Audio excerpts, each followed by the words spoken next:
Welcome. You're listening to The Aligned Self, Conversations in Creating a Conscious and Abundant Life. This is Daniel Denovi. I'll be your guide and host. Let's see just where we can take this.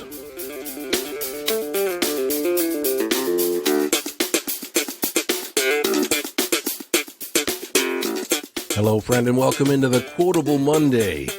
Today I'm going to feature a couple quotes from Marcus Aurelius, a Stoic philosopher and a Roman leader for over 20 years. He was also a commander of the army, fighting against the Germans and some of the barbarians to the north. But what we're most interested in is how this man thought. He kept a diary, a journal of his thoughts and his reflections on Stoic philosophy.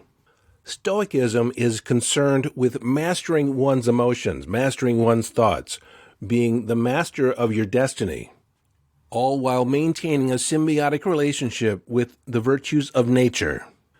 When he kept his journal, I'm sure he thought it was going to be private, but it was published after his death under the title Meditations. You can find it today on Amazon or on Audible as an audiobook. And I have to confess, I have not read it, but I have investigated his quotes often and find that his thinking or a lot of his statements are in alignment with my own thoughts. So today I'm going to feature a couple of his quotes, and they are a setup for the next podcast episode on law of attraction and vibration. That's going to be a two-part episode. In the first part, we're going to kind of discuss the summarized vibration and how law of attraction works. And then I'll give you some practical experiences or practical exercises to manage your own vibration. So today's quote is this: "The happiness of your life depends upon the quality of your thoughts." I'll say that again. The happiness of your life depends upon the quality of your thoughts. Now, a lot of people in the marketplace, the general population, considers happiness to be a byproduct of the circumstances and experiences you have in your life. It's given from the outside. From this quote and from our perspective as we move forward in the law of attraction and vibration, is that how you feel at any given moment is the caboose on your train of thought. Let me share another quote from Marcus Aurelius that helps exemplify this.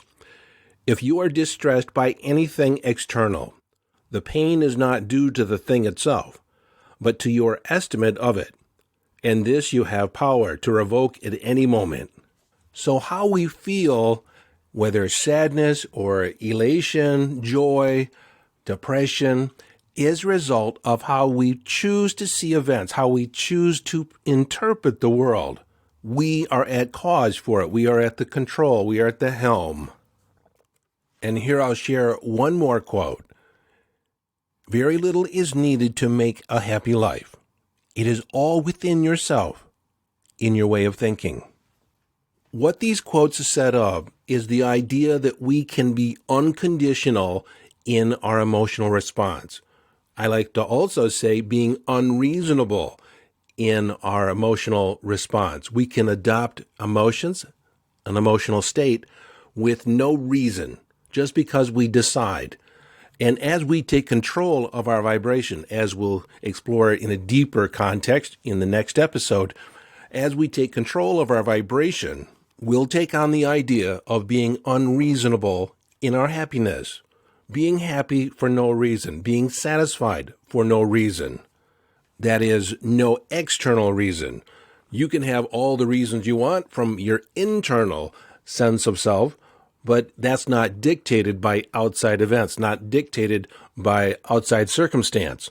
So what that means is, no matter what has happened in the past, no matter where you currently find yourself, if you've been knocked down, you can choose to stand up. And the moment you stand up on your own 2 feet and make a new decision, take on a new thought, then the past can be erased. Because in that decision to stand up, to begin anew, you're no longer held hostage by what happened yesterday or 10 years ago or 50 years ago. Saying it another way, most every person on the planet at one point or another experiences a traumatic event. But the traumatic event is not what causes us to take on trauma. Trauma, that internal injury, is how we choose to interpret it. And yes, we've chosen to interpret it. That is our ultimate freedom. Our ultimate freedom is that no matter what happens in our life, no matter what shows up, that we always have the freedom to choose our response. Oftentimes, we find ourselves responding out of how we feel is culturally acceptable. Whether it's grieving a relationship, grieving a death, there's a predictable response that most people would think you would have. And when you don't have a response like that, they think there might be something wrong with you. I know for myself that I have an atypical response to when somebody dies.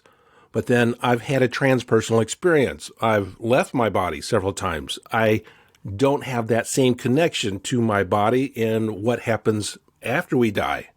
And as a psychic, from time to time, I receive communication from those that have passed, those that have left the planet, left the physical plane. And the communication that I've gotten from them is that death is not what most people think.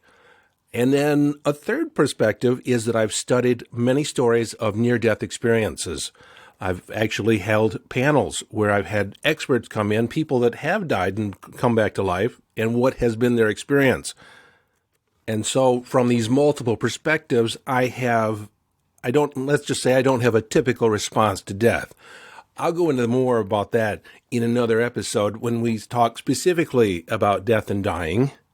But perhaps for a more practical example, I'll recall a situation that happened when I was in my 30s. I was dating a woman, and we were driving along down the highway, and suddenly I became aware that I had a flat tire. And so I pulled off the side of the road, and I said, I have a flat. I'm going to get out and change it. So I got out, I got the spare out, and jacked it up. I changed it all within 15 minutes. And to add another layer of fun to the situation, it was raining cats and dogs.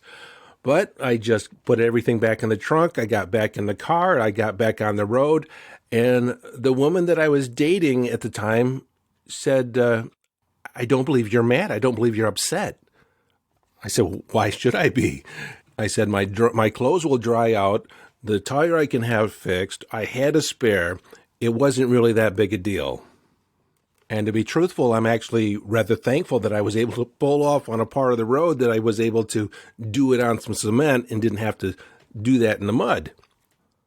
She shook her head and said that her ex-boyfriend would have blown a gasket. Her dad would have been stark raving, angry mad. And she asked me, seriously, why aren't you angry? I said, why would I do that to myself? I couldn't change the fact that I had a flat tire, but I could change the tire. And then I added, getting angry or upset over the situation would not have provided any benefit whatsoever. In fact, it would have probably made things a lot more unbearable for me and a lot less fun for you. So why even entertain the drama when it's not needed? Nothing has meaning except that which we give it. That reminds me of a Japanese parable. There was a farmer in feudal Japan in the 16th century. He had a son, an able-bodied son, and a horse, and many of his neighbors thought him to be the richest, most fortunate man in the town. He had a productive farm, he had an able-bodied son, and a horse to pull the plow. He got more work done in less time. His neighbors were envious of him. Well, one day, the horse ran away, and all his neighbors came over to him, exclaiming, "How terrible, how horrible. What are you going to do? Isn't this just devastating?" And the farmer said, well, maybe. A couple days later, the horse came back, and with it had 5 wild ponies.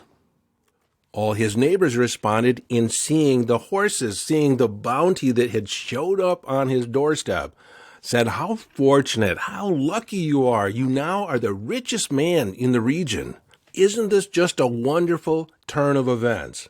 And the farmer said, well, maybe. Later that week, his son was breaking in the new horses, and he was thrown from one of the horses and broke his arm. He was laid up. He was convalescing. He could not work on the farm. The farmer wasn't quite sure what he was going to do, and all his neighbors said, "How horrible, how terrible, how devastating for you. You must be beside yourself. Isn't this just the worst news ever?" And the farmer said, "Well, maybe."